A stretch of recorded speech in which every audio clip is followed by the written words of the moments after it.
रूस की सेना यूक्रेन पर कुछ इस तरह हमला कर रही है।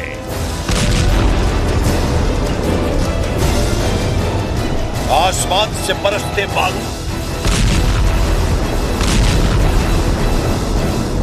मैं लेबनान के कोला एरिया में हूं और आप देख सकते हैं कितनी तबाही हुई है यहाँ। दावा है कि यह हमला रूस ने शाहिद ड्रोन से किया। यूक्रेन के ड्रोन अटैक के बाद रूस ने शाहिद ड्रोन से हमलों की तादाद बढ़ा दी है। रिपोर्ट में दावा है कि रूस ने मार्च में 6400 से ज्यादा ड्रोन हमले किए।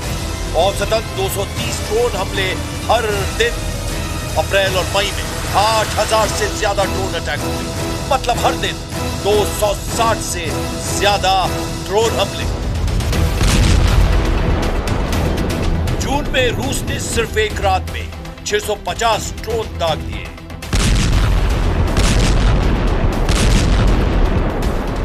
उसके अगले दिन भी 270 ड्रोन यूक्रेन पर गिराए। रूस का मेन टारगेट यूक्रेन के सैन्य ठिकाने, ऊर्जा इंफ्रास्ट्रक्चर और रिहायशी इलाके हैं। लेकिन यूक्रेन 80 से 95% ड्रोन को इंटरसेप्ट कर लेता है। लेकिन जो बच जाते हैं वो भारी तबाही मचाते हैं। यूक्रेन की सेना को पीछे धकेलने के लिए रूस बैलिस्टिक मिसाइलों का भी इस्तेमाल कर रहा है।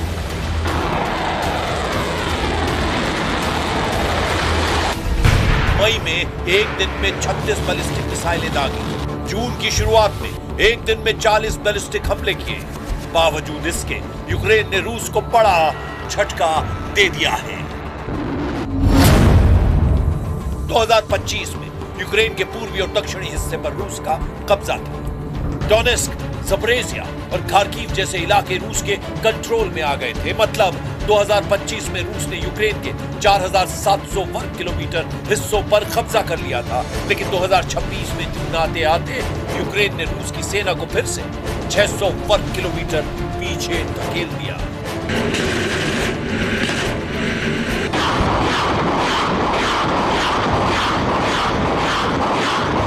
मतलब 2025 में जिस तेजी से रूस की सेना कीव की तरफ कूच कर रही थी, 2026 में यूक्रेन की सेना ने उसी तेजी से मॉस्को ब्रिगेड को पीछे धकेलना शुरू कर दिया। लेकिन सवाल है कि रूस की इतनी बड़ी सेना के सामने कीव की सेना ने ये कमाल कैसे किए? एक्सपर्ट का दावा है कि यूक्रेन की स्मार्ट स्ट्रेटेजी, यूरोप की मदद और रूस की कमजोरियों का फायदा हुआ।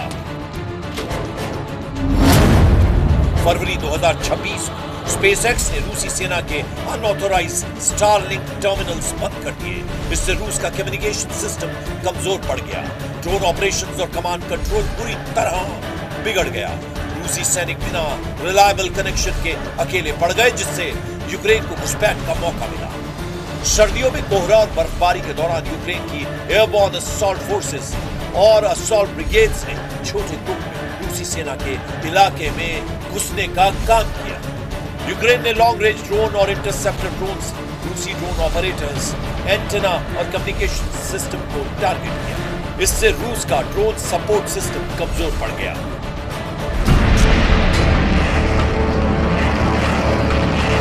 रूस की सेना पूरी ताकत से फ्रंट लाइन, खासकर डोनेस्क पर हमले में लगी थी। लेकिन सैनिकों की कमी से दक्षिणी इलाके में रूस की सेना का डिफेंस कमजोर पड़ गया। इसी का फायदा यूक्रेन की सेना को हुआ। यूक्रेन ने 2025 में रूस के कब्जा किए इलाकों को फिर से छीन लिया। Слава Богу, завдяки нашим Збройним силам у нас сьогодні відчувається сила на полі бою. Ми досягли дуже серйозного прогресу в діпстрайках. Сьогодні 1100, і це не поодинокий випадок, це конкретна ціль і конкретний результат.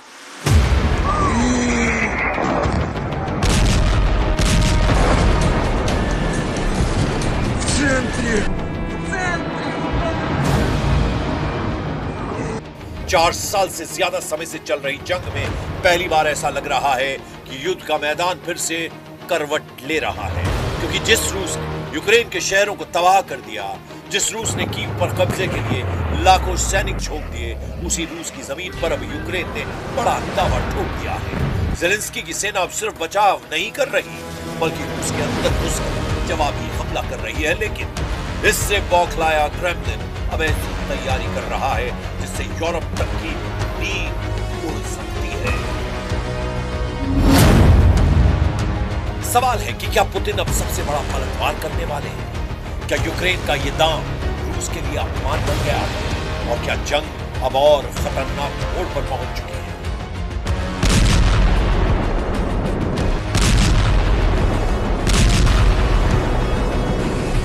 जिस खार्किव के हिस्से को रूस ने कब्जे के बाद दबा दिया, उस पर मॉस्को ब्रिगेड ने फिर बड़ा हमला कर दिया।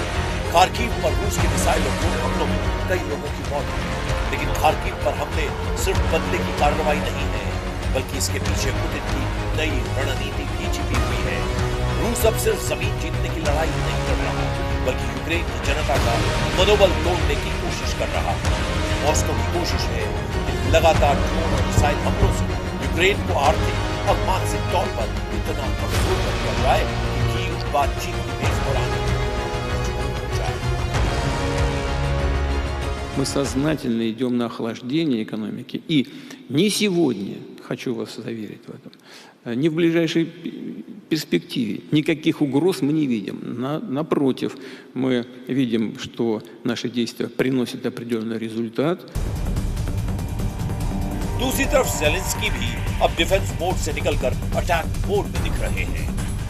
यूक्रेन की सेना अब सिर्फ अपने शहरों को बचाने में नहीं लगी है, बल्कि रूस की सैन्य मशीन को उसके घर में चुनौती दे रही है। रूस के कई एयरबेस, तेल डिपो, गोला बारूद के भंडार और रेल नेटवर्क लगातार यूक्रेन के निशाने पर है। कई रिपोर्ट्स में दावा किया गया है कि यूक्रेन की लॉन्ग रेंज स्ट्राइक क्षमता पहले से कहीं ज्यादा मजबूत हो गई है। यही वजह है कि अब रूस के अंदर भी एयर डिफेंस अलर्ट आम हो गए हैं। रूस के एयरबेस और गोला बारूद डिपो यूक्रेन के निशाने पर है। तेल रिफाइनरी और रेलवे नेटवर्क पर लगातार हमले हो रहे हैं। रूस के अंदर कई शहरों में ड्रोन अलर्ट है। यानी जिस डर में पिछले 4 साल से यूक्रेन जी रहा था, अब उसी डर का कुछ हिस्सा रूस भी महसूस कर रहा है। 2 दिन पहले ही यूक्रेन रूस के दूसरे सबसे बड़े शहर सेंट पीटर्सबर्ग पर बड़ा हमला कर चुका है।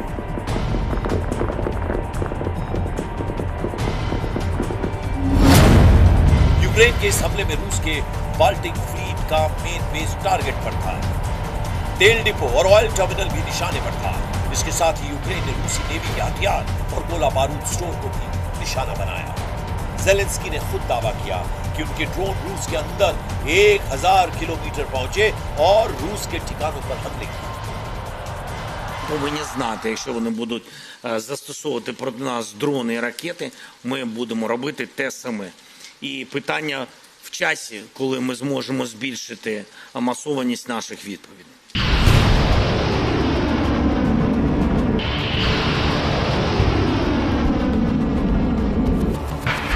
लेकिन इस जंग का सबसे खतरनाक पहलू अभी बाकी है। रूस ने फिर से अपने परमाणु हथियार और नई हाइपरसोनिक मिसाइलों की ताकत दिखानी शुरू कर दी है। क्रेमलिन के करीबियों की तरफ से लगातार ऐसे बयान दिए जा रहे हैं जो पश्चिमी देशों के लिए चेतावनी माने जा रहे हैं। अक्टूबर 2025 में रूस ने 14,000 किलोमीटर वाली रेंज की बुरेवेस्टनिक क्रूज मिसाइल का परीक्षण किया। यह मिसाइल जमीन से बहुत कम ऊंचाई पर उड़कर भी टारगेट को हिट कर सकती है। अक्टूबर-नवंबर 2025 के आसपास रूस ने अंडर वाटर परमाणु ड्रोन पोसाइडन का परीक्षण किया। ये समुद्र की गहराई में 200 किलोमीटर प्रति घंटा रफ्तार से दुश्मन के तटीय शहरों और नौसैनिक ठिकानों की 2 मेगाटन तक के परमाणु विस्फोट से तबाह कर सकता है। मई में रूस ने सरमत RS-28 इंटरकॉन्टिनेंटल बैलिस्टिक मिसाइल का परीक्षण किया, जिसकी रेंज 18,000 किलोमीटर है और एक साथ 15 परमाणु हथियार ले जाने में सक्षम है। रूस यूक्रेन की जंग यूरोप की टेंशन बनी हुई है। जर्मनी, फ्रांस, ब्रिटेन और पोलैंड अपनी सेनाओं को मजबूत करने में लगे हैं। नेटो देशों के बीच बड़े सैन्य अभ्यास तेज हो गए हैं और आशंका जताई जा रही है कि अगर युद्ध और फैलता है तो इसका असर पूरे यूरोप की सुरक्षा पर पड़ सकता है। नेटो की सेना ने मई के आखिर में स्लोवाकिया में लाइव फायरिंग और ड्रोन अभ्यास किया। यूक्रेन युद्ध के जवाब में नेटो ने पूर्वी यूरोप में अपनी मौजूदगी बढ़ा आ गई है।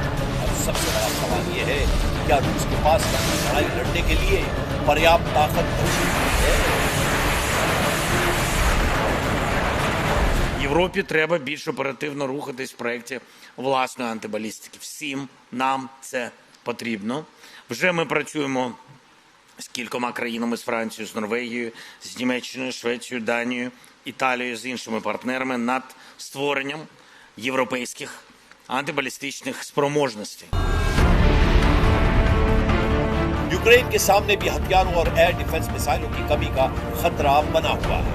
अगर पश्चिमी मदद धीमी पड़ती है तो कीव के लिए स्थिति मुश्किल हो सकती है। यानी दोनों देशों के सामने अपनी अपनी मजबूरियां हैं, लेकिन कोई भी पीछे हटने को तैयार नहीं। और यही वजह है कि 4 साल से ज्यादा समय से चल रही ये जंग अब और भी खतरनाक होती जा रही है। एक तरफ पुतिन की प्रतिष्ठा दांव पर लगी है, दूसरी तरफ ज़ेलेंस्की के लिए ये अस्तित्व की लड़ाई बन चुकी है। और जब लड़ाई प्रतिष्ठा और अस्तित्व के बीच पहुंच जाए तो फिर युद्ध के मैदान में सबसे ज्यादा खतरा उसी वक्त पैदा होता है जब दोनों पक्ष जीत से कम कुछ पर मानने को तैयार नहीं होते हैं।